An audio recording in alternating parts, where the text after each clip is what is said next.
Dobar dan, Saška Lendero, dobrodošla na Veseljaku.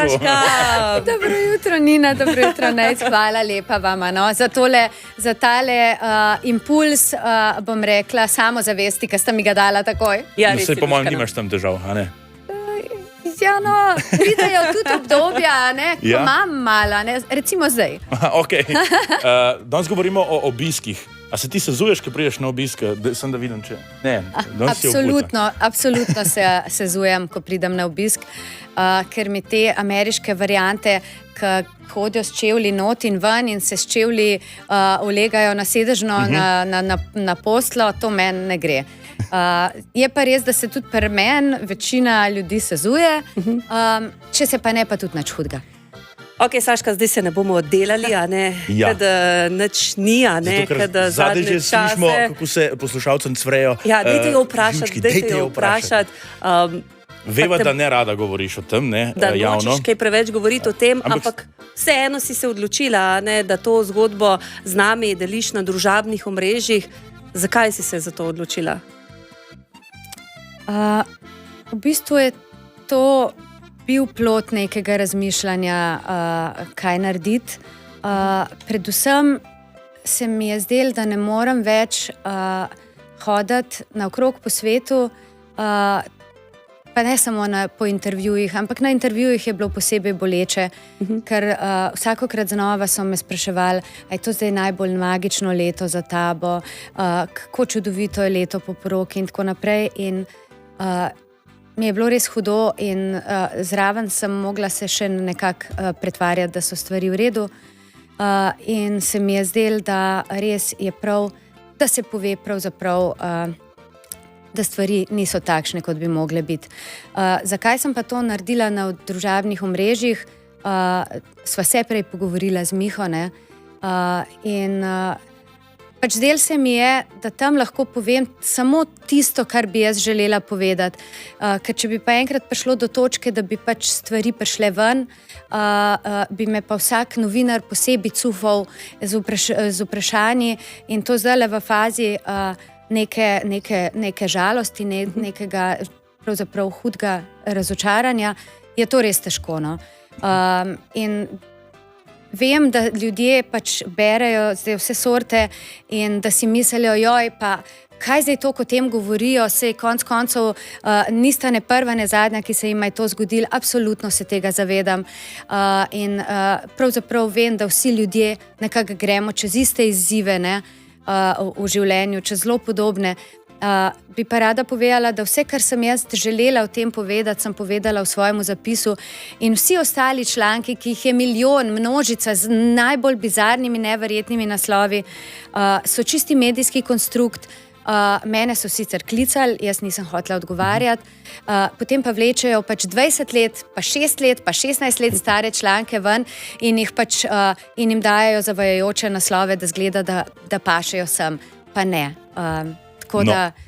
Zdaj smo to razpucali, zdaj te ne bomo več gnjavili v to smer. Ampak še prej pa, Saška, res hvala ti, ker ne hliniš, hvala, ker z nami in z javnostjo deliš tisto, kar zares si.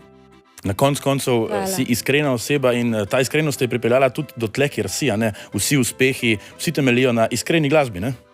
Ja, res je. In zaradi tega je pač, če imaš občutek, ne samo zaradi sebe, konec koncev tudi zaradi ljudi, ki te spremljajo, si težko neiskreno, da ne rečeva ravno, da lažeš, ampak nisi iskren. Ja.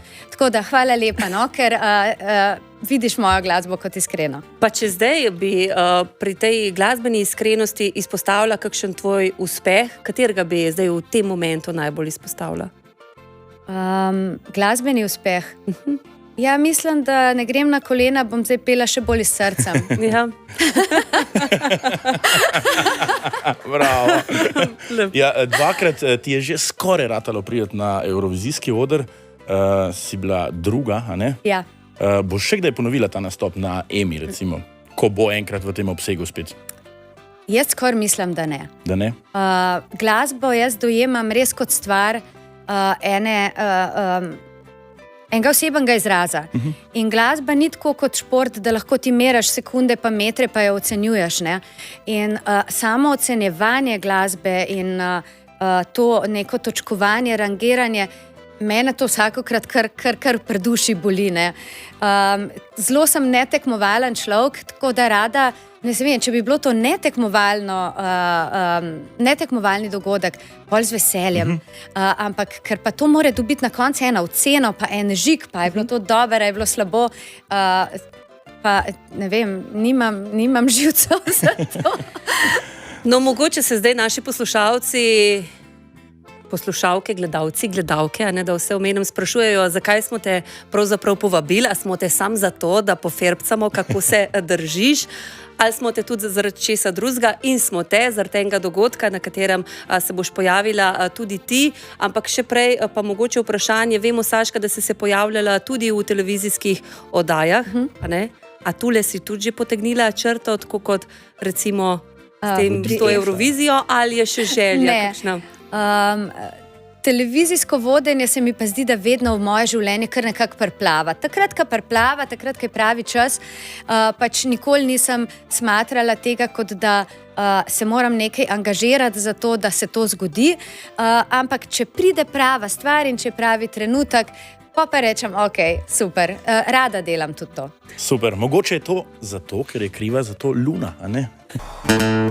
Saškina Luna je bila tole mimogrede, tisti, ki nas spremljate preko televizijskih ekranov, eno tako risanko smo spremljali, a ne, v tem videospotu. Saška, se spomniš te risanke? No, gremo naprej. Čri. To ni barva las kriva za to, samo to bom povedala. Bravo. No, ne vem, kaj naj pol jaz rečem. Ko smo že pri barvi las, kakšne boš pa imela lase za pusta? Bom imela kar svojo barvo las, pa bom potem pač dodala druge elemente. A se rada našimaš? Rada, ja. Predvsem drugače rada delam z make-upom, kar pomeni, da potem je zmeri neka grozljiva varianta, česar si zdaj ne morem prvošati, na tem dogodku, na katerega bomo povabili. Ja, in res je, povabili vas bomo vse skupaj zdaj, Saško, na letošnje kurentovanje na Ptuju. In sicer na 9 dogodkih med 3. in 19. februarjem se bomo zabavali z več kot 20 različnimi glasbenimi izvajalci. Tudi Saška bo z nami, zdaj sem rekla kar tak razpon v dnevih. Saška, zdaj povej, kdaj boš na kurentovanju na Ptuju? 11. februar je moj. Bravo. Pa ne samo moj, imela bom tudi zelo dobro družbo, več o tem še kaj kasneje, pa drugi, ampak se zelo veselim, no? In obljubim tistim, ki boste prišli, da ne glede na vse, kar se zdaj dogaja, jaz bom prišla s svojo maksimalno dobro energijo in se bomo imeli super. In morda bom tam zapela tudi tako vsaj kakšen delček svoje nove pesmi. Wow. Kdaj bomo to slišali na Veseljaku? Ja, takoj po kurentovanju. Ko rečemo kurentovanje, pa zraven pa še tudi žurerski komadi oziroma skladbe, katera tebi najprej pade na pamet? Tista najbolj žurerska. Ne bo slovenska, prosim te. Jaz sem zdaj po svojih brskala. No sej, imaš slovenske. Ja, slovenske pa imam. Ne vem, to se mi zdi, da vse, kar se umesti, ne? In dajte kilo, in Mama Mia, in konc koncev ne grem na kolena, in Luna, in mandoline. Vse to so vse, pa roštilj na verando. Ta se mi zdi tudi zelo žurerski, čeprav zdaj mogoče malo premraz. Za roštilj ni nikoli premraz. To je res, pa res nam bo toplo na Ptuju. Jaz vem, da nam bo. Ja, in vstopnice za Ptuj, za tamkajšnje kurentovanje so vam že na voljo na Eventimovih prodajnih mestah, poštah in Petrolih. Mogoče, Saška, še tvoje povabilo veseljakov, veseljakin na to kurentovanje? Glejte, jaz bom tam, veliko drugih bo tudi tam, in če boste vi, bo to najboljša družba, ki je možna, in super se bomo imeli.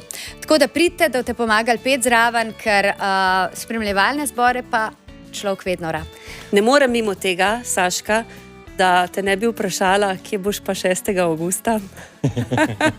A veš, da tole vprašanje pa zdaj je tako nekako mal, bom rekla, mi ni preveč prijetno za razmišljati, zaradi tega, ker se je toliko stvari v mojem življenju spremenil, da vem, da se ne bom mogla temu izogniti, da se 6. avgusta srečam z Abrahamom, ampak v kakšni obliki, na kakšen način se bom pa še rabila nekaj časa, da pridem do tja. No, nisem želela sama povedati, hvala, ker si ti, Saška. Leto 6. avgusta bo namreč Saška srečala Abrahama, to pa bo tudi ena prelomnica. Saška, krasna si, hvala lepa za obisk, vse dobro. Hvala vam. Hvala ti. Srečno.